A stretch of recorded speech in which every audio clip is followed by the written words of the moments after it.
1987 में तुर्की ने यूरोप का हिस्सा बनने के लिए अमल का बाकायदा आगाज़ किया था।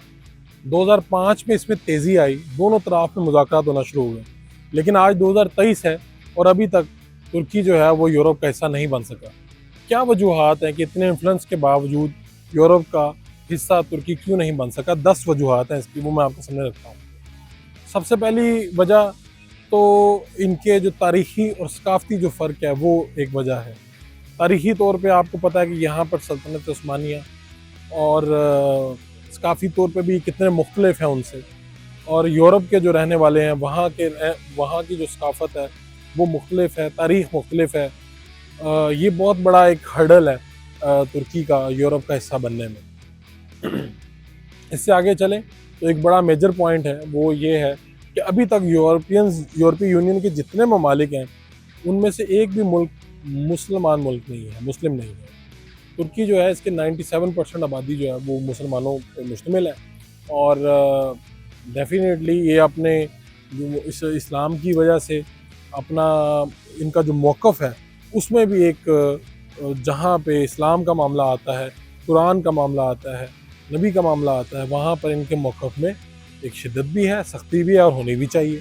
तो ये भी एक बड़ी अहम वजह है कि तुर्की जो है वो क्यों नहीं हिस्सा बन सका। इन 10 वजूहात में से 2 वजूहात ये हैं। अच्छा, इसी तरह एक जगह कब्रस है, उसका भी इख्तलाफ है। ये क्या है, ये एक ऐसा तनाज़ा है कि 1974 में यहाँ पे कब्रस के शुमाली हिस्से में तुर्की ने कब्ज़ा किया, और 1974 में, और अपनी फ़ौज तैनात की। तुर्की के अलावा बैनुल अक़वामी सतह पे भी इसे किसी ने तस्लीम नहीं किया, और इसी मसले पे यूरोपीय यूनियन के साथ भी इनके ताल्लुकात बड़े कशीदा रहे।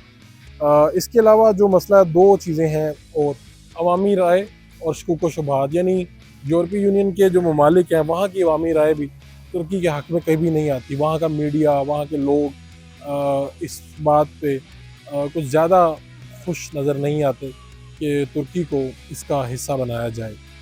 अच्छा, एक और बड़ा मसला वो ये है कि गैर कानूनी इमिग्रेशन तुर्की में हर साल बॉर्डर के ज़रिए और मुख्तलिफ़ रास्तों के ज़रिए बहुत सी गैर कानूनी इमिग्रेशन होती है, और यही एक वजह है कि यूरोप को बड़ा मसला रहता है यहाँ पे तुर्क से, क्योंकि भाई ये अपनी बॉर्डर इतने महफूज क्यों नहीं करते, या सिक्योरिटी इतनी टाइट क्यों नहीं करते।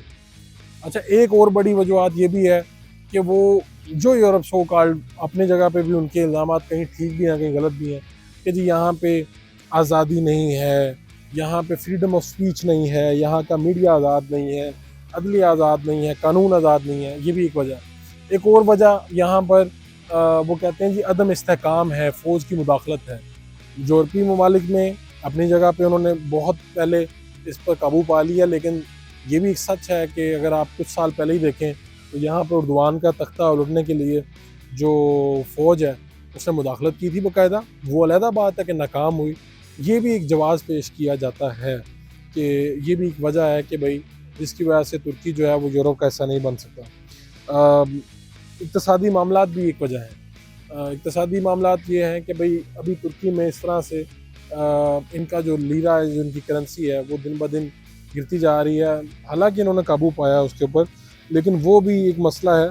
और शायद आने वाले दिनों में ऐसा लगता है यूरोप को कि तुर्की कहीं यूरोप के आगे खड़ा हो जाएगा।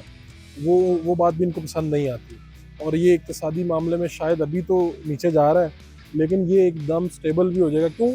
ये मैन्युफैक्चरिंग कंट्री है। यहाँ पे ये पाकिस्तान की तरह चीज़ें बाहर से नहीं मंगवाते, ये यहीं पे बनाते हैं अपनी चीज़ें, पूरी दुनिया को सेल करते हैं। ये साथ एशिया है, साथ ही यूरोप है, साथ ही खलीजी ममालिक यानी अरब कंट्रीज़ हैं। तो ये तो अपना जो माल बनाते हैं ये पूरी दुनिया को बड़ी आसानी से बेच सकते हैं। और ये भी एक वजह है कि उनको लगता है कि आने वाले दिनों में, आने वाले सालों में ये लोग बहुत पावरफुल हो जाएंगे, और ये यूरोप को अभी भी आंखें दिखाते हैं, लेकिन जब मर्ज़ी ये वो भी कर सकेंगे। 10 वजूहात जो हैं उनमें एक ये भी वजह है कि भाई मुज़ाकरात जो हैं इनके एज़ सच कामयाब नहीं हुए। हालांकि ये अमल कई सालों पहले, यानी जैसे मैंने पहले बताया, शुरू हुआ 2005 में। इसमें थोड़ी सी दोनों तरफ से बड़ी आप कह लें कि खुशफहमियाँ भी पैदा हुई, लोगों ने मुज़ाकरात भी हुए, लेकिन ये अमल जो है ये सुस्त रवि का शिकार रहा है, कभी उधर से कभी इधर से, और दरमियान में उतार चढ़ाव आते रहे हैं। ये भी एक वजह है کہ ترکی جو ہے وہ اس کا حصہ نہیں بن سکا۔ سیاسی قانونی عوامل بھی اپنی جگہ پہ ہیں کہ ترکی کا جو یورپی یونین کا رکنیت کا راستہ ہے وہ بڑا پیچیدہ ہو رہا ہے، بہت سے مسائل ہیں، یورپی یونین کے کچھ معیارات ہیں وہ اس پہ جیسے کہ کوپن بیگن کے نام سے ایک معیار ہے کہ جو امیدوار یورپی یونین کا رکن بننا چاہتا ہے وہ جمہوریت، انسانی حقوق، قانون کی حکمرانی، آزادی اظہار، عدلیہ کی آزادی، میڈیا کی آزادی، یہ سب جو ہے ان پہ بھی عمل درآمد کروائے۔ تو یہ 10 پوائنٹ ہے تقریباً کم و بیش، اس کے علاوہ بھی وجوہات ہو سکتی ہیں لیکن یہ مین پوائنٹ جو مجھے لگتے ہیں، جو میں نے دیکھے ہیں، جو مجھے سمجھ میں آتے ہیں کہ ان کی یہ ساری وہ وجوہات ہیں جن کی وجہ سے یورپ کا حصہ، یعنی دلچسپ بات یہ ہے کہ یہ آدھا ایشیا اور آدھا یورپ، لیکن اس کے باوجود یورپ ان کو اپنی جو ان کی یورپی یونین ہے اس کا رکن ابھی تک نہیں بنا رہا ہے، اور کئی سال سے یہ معاملہ جاری ہے۔ اب دیکھتے ہیں کتنے سال مزید جاری رہتا ہے۔